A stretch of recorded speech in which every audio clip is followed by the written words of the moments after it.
questions are so tough. I'm going to need a ton of this. All right, bring it on. Hello and welcome back to the channel. So today is a very special Q&A episode. So we've got 12 questions. Let's begin. Question 1. If you could have a day or a night anywhere, where would it be and what would you take photos of? And that's from Chris at Chrisography Studios.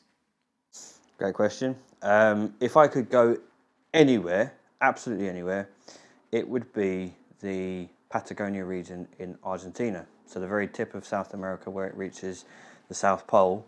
You have desert, you have glaciers, you have mountains, you have like a lot of different landscapes, natural landscapes. And the fact that there's all of that there in one continent has always just really just blown my mind, just looking at photographs of it. And I have this sort of close bond with South America. So it'd be great to revisit South America and go somewhere new. And I think to have like the natural landscapes, if you pardon the pun, the polar opposite of that, to then have like kind of street photography in Ushuaia and all those other little towns as well. Again, maybe if by then I've got over my fear of portrait photography on the streets, I think you get some really interesting portrait shots as well of the local people. So yeah, Argentina, South America, definitely, that's where I'd go. Question 2. If you could go back in time with your camera, what time period would you like to visit? From Trevor Finnis. Thank you, Trevor. Very good question. God, these are tough. I've always had this interest in America at the turn of the 21st century? 20th century. 20th century. So from like the 1920s, after the First World War, up, and then during the Second World War, up until like the 50s. But in particular, I think to go with the view of like almost being like a journalist. So the thought of getting photographs, portrait photographs of like Al Capone during that unbelievable crime wave, you almost can't believe it. There's so many films about it, and you almost can't believe it actually happened. It was real, and then the terrible depression as well. But really interesting. Pop in a time machine and head over there. So yeah, I'd say, and then obviously the prohibition of alcohol as well. That would have been very dangerous, but very interesting. So I'd say 1930s in America would be where I'd go as a journalist. Question 3. Should we wait for the perfect shot or take lots like paparazzi? From Dad. Thanks, Dad. Good question. I think it very much depends on the subject. So most of the time I'm doing landscape photography, and most of the time, I'm going to stick my neck out here, most of the time you can almost take your time with it. Occasionally I find myself running around like a headless chicken when I haven't done my homework correctly. But if you kind of prepare in the right way, you can take your time with landscape photography. You wait for the right light, compose, and really finesse your composition until you're happy, and then just click away. I think if you go into wildlife photography or street photography, you just have to unleash your inner paparazzi and just go for it, because things change so quickly. They're not going to wait for you. It's not going to. They're not there for you. So you have to be really quick to capture those moments. So it very much depends on the subject. It can be either. I'd say, yeah, with fast-moving subjects, obviously you have to, like I say, unleash your inner paparazzi. That can be on the street, doing portraits. That can be wildlife photography. I think the shot of the red kite that I got when we were just going out for a walk, having coffee, I couldn't take my time with that, obviously. I would have just got a blur. So yeah, it very much depends on the subject. Question 4. With all the local photography you've done recently, what kind of feedback have you received from people in your community, neighbours, work colleagues that might live in the area?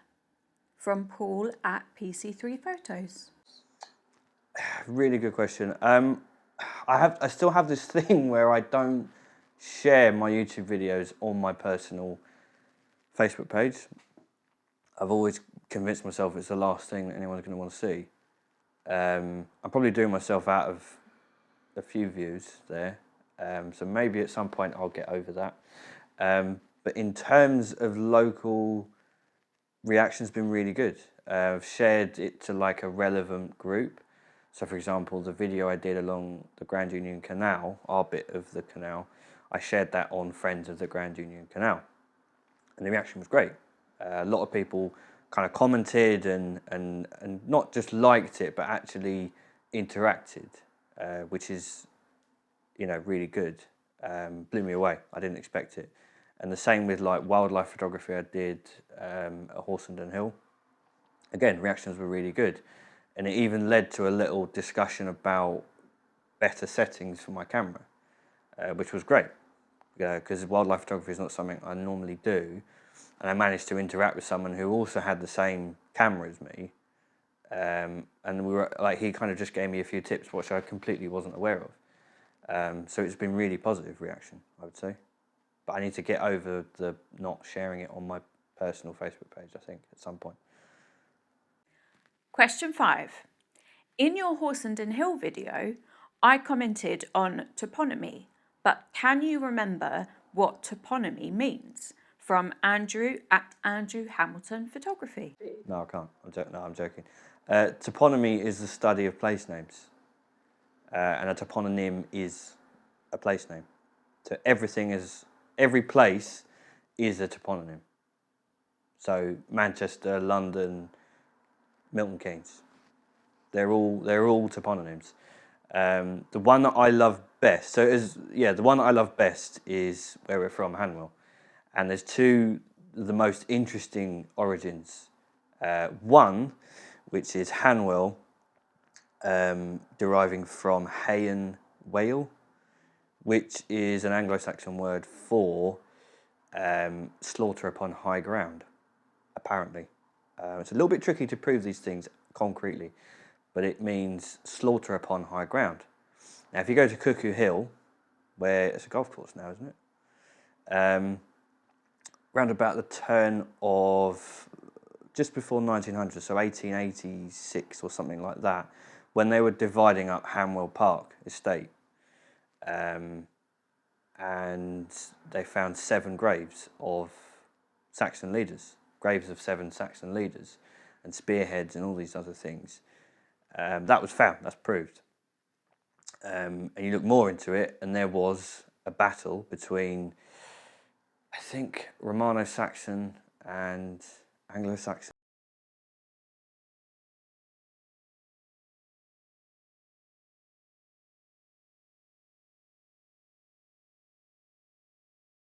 I think, upon Cuckoo Hill. And that's how you get, apparently, one way how you get Hanwell, meaning hay and whale, slaughter upon high ground. The other way is slightly more boring.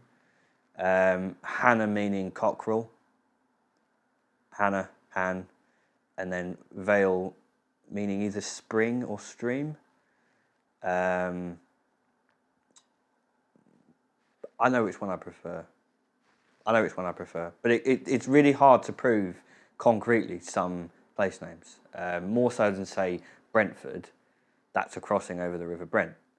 Brent is the River Brent, Ford is a river crossing. It's a lot easier to do that.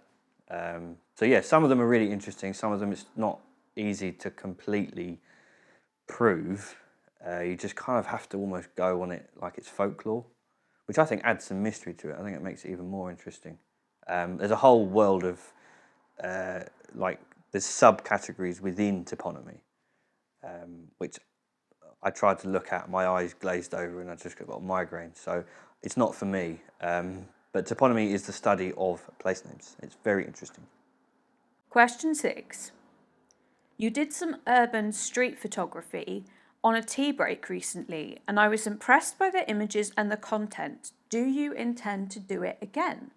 From Tony McCage. Great question. I would say yes. I think it needs to be at the right time, the right place. Kensington's obviously really photogenic. You've got that amazing Albert statue, the gold and everything, and then you've got Royal Albert Hall, and then you've got a lot of really kind of easy to photograph subjects, compositions, whatever. And I think locally I might struggle a little bit. But having said that, at night it worked really well. That did work really well, and that was kind of obviously the complete opposite of what I did in Kensington. So I really enjoyed it. It was an easy video to edit. I did really enjoy the process. It was stepping out of my comfort zone. I do have this kind of nervousness for some reason. I don't know why, because I probably don't do it all the time or a lot. So I do have this nervousness that I'm trying to get over. But yeah, the right time, the right place, definitely, yeah. Do it again, definitely. Question 7. What made you want to take photographs of landscapes? From Paul at Paul Kennedy Creative Media. I never thought about this, ever. Really good question. These are tough, which is the whole point of it. No, I think probably because as a person, when I'm with the camera, I'm quite reserved. I'm not overly confident. So I think maybe that's more suited to someone who just wants to get lost in nature, in landscapes, and just get lost and not have anyone around them apart from, nature, which is very calming, very peaceful. So I think maybe that's why I've kind of taken to landscape photography more. There's also the travel that I did, which I think, the travel photography, it could have gone in any way. It could have gone towards street photography, it could have gone towards architecture, it could have gone towards portraits. But I think it went towards landscape photography because of not being overly confident and wanting to kind of be a bit within myself at times. So I think that's the reason why. Question 8. If you had to choose one photograph you've taken since lockdown began last year, which photo would you choose and why? From me. There is an answer to this question. There is a photograph that I took, very powerful for me as a person, not because I think it's incredible or because I think it's amazing, but because of what it means. When the first lockdown was first announced, I had to continue to go to work. I'm still not sure. I mean, there was this kind of meaning of a key worker, of an essential worker. I still found myself in this weird grey area where I don't class myself as an essential worker. I class those as bus drivers, people that work in a supermarket, all the way to, the emergency services. But I wasn't put on furlough because I do provide an essential service to some people. So there's that.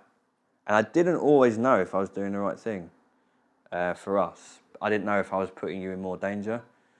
I had no control over it. The other alternative would be to not go to work and not get paid. And then all of the problems that would follow from that. So I didn't really have a choice. But there's this one spot that I found on a walk, Longwood Nature Reserve. I mentioned it many times. You're probably sick of hearing it. But this walk, and I found this spot where this tree was surrounded by bluebells. And it was really powerful. I'm not a religious person, but that gave me some sort of faith with what was going on. And I'll never forget that. I've never been more grateful to find just a moment of peace. Not just nothing, a void, but like just peace and calm. I've never been more grateful to have that. And I could, not only that, I could repeat it. So that was where I went when I had these negative thoughts, flying at me. This is where I went. It wasn't just a one-time, use. It was like every time I felt that way, I'd kind of lose myself there. So yeah, that is the photograph I would choose. Question 9. Who is your favourite photographer and why? From Mum. Thanks, Mum. Good question. Ansel Adams, landscape photographer, film photographer, so black and white. A little bit lost on me. It's all easy now. It's all digital photography. It's all colour. It's all been made so much easier for you. And I remember my previous job, residential concierge at Tower Bridge, or in the area of Tower Bridge. And the marketing suite, there was this signed copy of his book that he did on the Yosemite Valley. I don't remember the exact name, but that's what it was. And it was just a series of photographs of him and of his, his photography, his amazing photography. And it just blew my mind how he captured these black and white images with so much drama, so much like excitement. For me, it was bizarre, without the use of colour. I was like, how has he done this? And then from you, I learnt about the process and that he used to camp out for a long time to wait for the right light. And that just added to my fascination. So I'd say, yeah, Ansel Adams, definitely my favourite photographer. Question 10. What is your job and how does it impact your photography? From Andrew at Andrew Walton Photography. Thanks, Andrew. Good question. I'm a residential concierge for the last 5, going on 6 years. At the moment, for the last 2 years, I've been working in the area of Kensington. Before that, I was working in the area of literally on top of Tower Bridge. And the impact is sometimes I have no energy doing a 12-hour shift and then you just have no energy. It kind of almost does suck your inspiration a little bit. But then I think that kind of thing goes in peaks and troughs anyway. The other side of it is that sometimes it doesn't matter how tired I am. I remember being at work jotting out ideas for a video because all the parameters were right for some mist and some frost and the dew point and the air temperature and the general weather was looking really promising for either frost or mist or both. And it was looking really promising. And at that point, because of the lockdown, the only place I knew was that sort of Warren Farm, Longwood area. So that's where I went. And I could not believe what I was seeing when I saw those horses in the mist and then going on to Longwood and all the frost on the trees. Just amazing. I've never been more grateful. And I thought, right, I've done it now. I've had an amazing experience. I can go to bed now. I can sleep. Doesn't matter. So yeah, the impact can be different. Sometimes it does suck the inspiration a little bit. But then other times I just have these ideas. It doesn't matter if I've had 2 hours sleep. I'd do it. Penultimate question, question 11. Do you find it difficult or mundane to look at the subjects you're used to and find a way to turn them into something new, not only for your audience that is local, but to yourself? From Nick at Pink Hat Photography. I think I'm quite lucky because I've only been living in this part of West London for probably 3 going on 4 years. So I had this quite lucky situation where I didn't know anything. So then when I looked even a little bit below the surface, I found all these amazing places, local, that I could all get to, either by walking or by cycling or, whatever. And so, yeah, I've kind of been fortunate that I've not had to go past the same subject more than once. When I did almost get to the point when I thought, I'm running out of ideas, what can I do? An amazing resource my mum told me about, National Library of Scotland, have this online map tool, the most amazingly detailed maps dating back to the 1500s in some cases.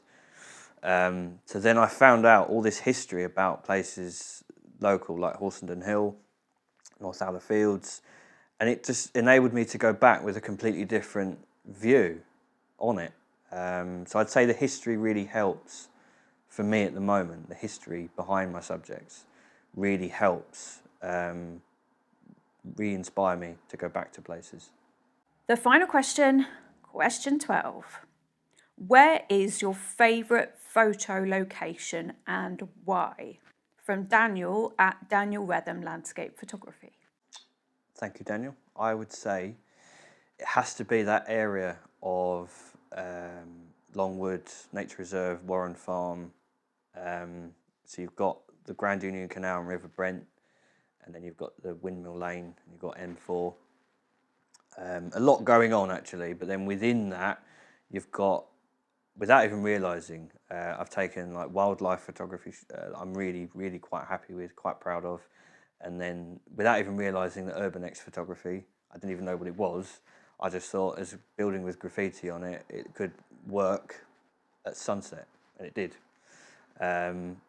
So I'd say that area has delivered so much material in a lot of different scenarios, a lot of different weather, you know, with the mist, with the frost, like a great sunset at Warren Farm, the derelict sports centre. So that area has delivered a lot more than I ever thought it could. So I'd say that is my favourite location. And I found it all during lockdown, and I can walk there and walk back. So I'd say definitely that area has given a lot more than I thought it would. Thank you very much for watching this episode. I had a really good time making it and sharing it with you. The questions were really good. They were really challenging, really interesting questions, and not what I expected, which was, I suppose, the whole point. If you're not already subscribed, do consider subscribing to my channel. It would be great to have you along for the landscape photography, sometimes wildlife photography adventure. So yeah, until the next one, take care of yourself and cheers. Thank you for watching.